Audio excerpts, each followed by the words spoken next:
নমস্কার, আমি বিপ্লব কুমার সিনহা আর আপনাদের স্বাগত বিকে স্পট ফাইলসের আরো একটি নতুন পর্বে। হ্যাঁ, আপনারা এতক্ষণে বুঝতে পেরে গেছেন যে আজকের পর্ব একটু অন্যরকম। চলুন শুরু করা যাক।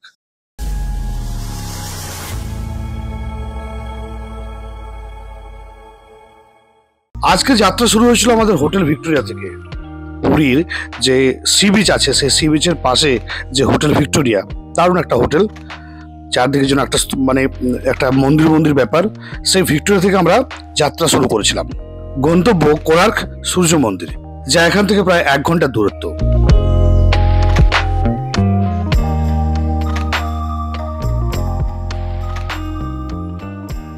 মাঝপথে পড়ে গেল বিখ্যাত রামচণ্ডী মন্দির। সেখানে পুরো ফ্যামিলি মিলে কিছুক্ষণ সময় কাটালাম এবং খুব মন দিয়ে পুজো দিলাম। ছেলেও পুজো দিল, আমার ওয়াইফ যে ছিলেন তিনিও পুজো দিলেন।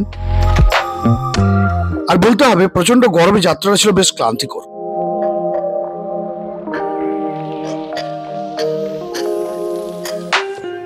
অবশেষে পৌঁছে গেলাম কোণার্কে। এখানে ঢুকেই যেটা সবচেয়ে চোখে পড়লো যে ছাতা, সেলফি স্টিক থেকে শুরু করে আরো কত কি সুবিধা আছে গেটের মধ্যেই। গেটের বাইরে কিন্তু ওগুলো দেখতে পেয়ে যাবেন আপনারা খুব ইজিলি, সেগুলো কিন্তু সহজলভ্য। এখানে ঢুকতে গিয়ে যা অবস্থা, ছাতা নিতে হলো, কারণ 45 to 46 ডিগ্রি প্রায় চলছে। অবস্থা দেখো আমার, পুরো ছাতা। টিকিট কেটে ভেতরে ঢোকার আগে নিয়মগুলো কিন্তু পড়ে এলাম যে হোয়াট টু ডু, কি ডুজ অ্যান্ড ডোন্টস, কি করা যায় কি করা না যায়। এখানে প্রথমে দেখতে হবে না, লেখা আছে the sun temple Konark. The sun temple Konark তো লেখা আছে কাইনাপাড়া of the Periplus is an important port of the Orisian coast. The most notable marvel of the Orisian art is the stately Sun Temple.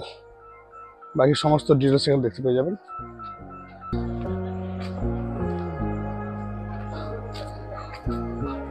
It is also a part of the World Heritage Monument. Entry gate. অসাধারণ একটা blackish view আসছে, সেই জন্য এটাকে আবার পর্তুগিজরা যেটা বলতো black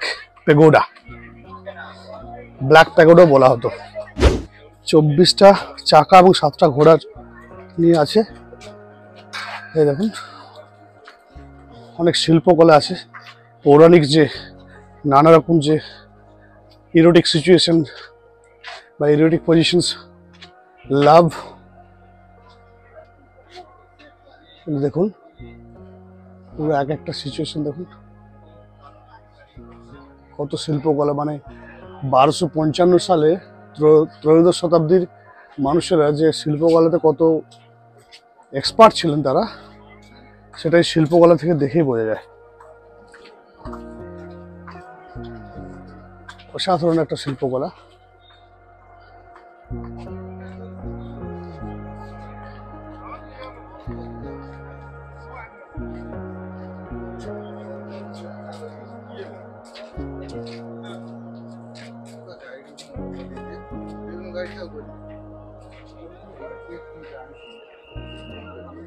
আজকের এই বিকে স্পট ফাইল এপিসোডে আজকে আপনাদেরকে আমি দেখাবো যুগান্তকারী স্থাপত্য শিল্প।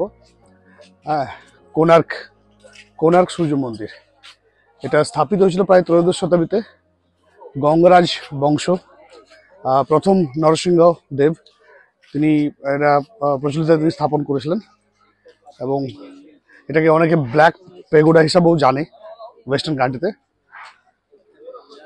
কারণ এখানে একটা চুম্বক ছিল, বড় রকমের চুম্বক, এবং একটা ভাসমান মূর্তি ছিল, যেটা পর্তুগিজরা যখন এখানে সেলারশিপে আসতো তখন কিন্তু অনেক সময় এটা কি বলবো যে এই দিক নির্ণয়ন যন্ত্রটা, ওদের কম্পাস যন্ত্রটা অনেক সময় প্রবলেম ক্রিয়েট করতো, সেই জন্য পরবর্তীকালে এটা সরানো হয়েছিল। এটার মধ্যে 24টা চাকা, যেগুলো কৃষ্ণপক্ষ শুক্লপক্ষ হিসেবে বলা হয়, আবার 7টা ঘোড়া, ঠিক আছে, এগুলো আছে। আচ্ছা, আপনারা কি জানেন কোণার্ক সূর্য মন্দিরকে দূর থেকে দেখতে ঠিক কেমন লাগে? মনে হয় সূর্যদেবের বিশাল একটা রথ। এই রথের মোট 24টি চাকা আছে। শুধু সৌন্দর্যের জন্য নয়, কিন্তু এই চাকাগুলোর ভিতরে লুকিয়ে আছে এক অনন্য বৈজ্ঞানিক রহস্য। প্রতিটি চাকায় আছে 8টি করে কাঁটা। সূর্যের আলো আর ছায়া কোথায় পড়ছে সেটা দেখে কিন্তু আগেকার দিনে সময় বোঝা যেত। একেবারে প্রাচীনকালের পাথরের ঘড়ি।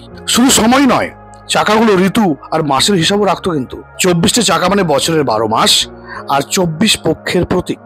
খোদাই করা নকশাগুলো বলে দিত ঋতু পরিবর্তনের সময়। তখনকার কৃষিকাজ, উৎসব, আচার অনুষ্ঠান সবকিছু কিন্তু এই হিসাবের উপর নির্ভর করত। সবচেয়ে অবাক করা বিষয়, মন্দিরটা এমনভাবে তৈরি হয়েছিল যে ভোরের সূর্যের প্রথম রশ্মি, প্রথম আলো যেটা, সেটা কিন্তু সূর্যদেবের মূল মূর্তি দিকে পড়তো। অর্থাৎ ধর্মীয় বিশ্বাস আর জ্যোতির্বিজ্ঞানের নিখুঁত কিন্তু একটা মেলবন্ধন। প্রায় 800 বছর আগের একটা স্থাপত্য শিল্প। এটা গভীরে গেলে বোঝা যায় যে এটা শুধু মন্দির না বা কোনো ধর্মীয় একটা কোনো মানে মানে কি স্থান নয়। এটার সাথে প্রত্যেকটা দেওয়ালে, প্রত্যেকটা স্তম্ভে, প্রত্যেকটা পিলারে একটা কিন্তু বিজ্ঞানের ছোঁয়া আছে। মানে বোঝা যায় যে সমুদ্রের পাশে একটা এত বড় মন্দির এখনো টিকে আছে প্রায় 800 বছর আগেকার। এটা একটা আশ্চর্যের বিষয়। এটা একটা ফার্স্ট ফ্লোর যেমন আমার ফ্ল্যাটের first floor, second floor, first floor উঠলাম। এটা হচ্ছে তার আউটসাইডের ভিউ। এটা পুরো গেট পর্যন্ত, এই পর্যন্ত আসতে 100 মিটার বললো। এই বাচ্চারা খেলা করছে। একটা জিনিস লেখা আছে, সাবধান, be aware otherwise you may fall down, so be careful. কারণ এখানে কোনো ইয়ে নেই। এদিকে পিছন দিকটা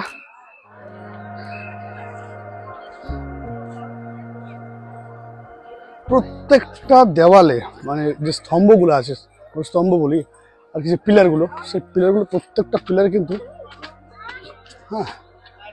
শিল্পী কলা কৌশলীদের ছোঁয়া। কিছু না কিছু, প্রত্যেকটা ছবি কিন্তু কিছু না কিছু বলে, কিছু না কিছু কথা বলে।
আজও গবেষকরা বলেন এই চাকাগুলো আসলে সূর্য ঘড়ি। শত শত বছর পরও এর ছায়া দেখে সময় মাপা সম্ভব। তাই কোণার্ক সূর্য মন্দির শুধু পূজার জায়গা নয়, বরং এক বিশাল বিজ্ঞান কেন্দ্র, যেখানে ধর্ম, শিল্প আর জ্যোতির্বিজ্ঞান মিশে আছে প্রায় একসাথে। আজকে এখানেই শেষ পুরীর প্রথম দিন, কোণার্ক সূর্য মন্দির। আগেই বলেছি, গঙ্গা বংশের প্রথম যে রাজা ছিলেন নরসিংহদেব প্রথম, তিনি এটা বানিয়েছিলেন 1255 খ্রিস্টাব্দ বা ত্রয়োদশ শতাব্দীতে এটা বানানো হয়েছিল। এটাই মজার বিষয় যে, মানে একটা আশ্চর্যের বিষয় যে প্রায় 800 বছর আগের বানানো এই মন্দিরে এখনো সেরকম ইনট্যাক্ট এবং সেরকম একটা অপূর্ব সৌন্দর্যতা কিন্তু বজায় রেখেছে। প্রচুর মানুষের ঢল এখানে, এত গরম থাকা সত্ত্বেও দেশ বিদেশ থেকে প্রচুর মানুষ কিন্তু এখানে এসছে। তো আজকে এখানে শেষ, দেখা হবে পরবর্তী কোনো একটা এপিসোডে। বিকে স্পট ফাইল দেখতে থাকুন।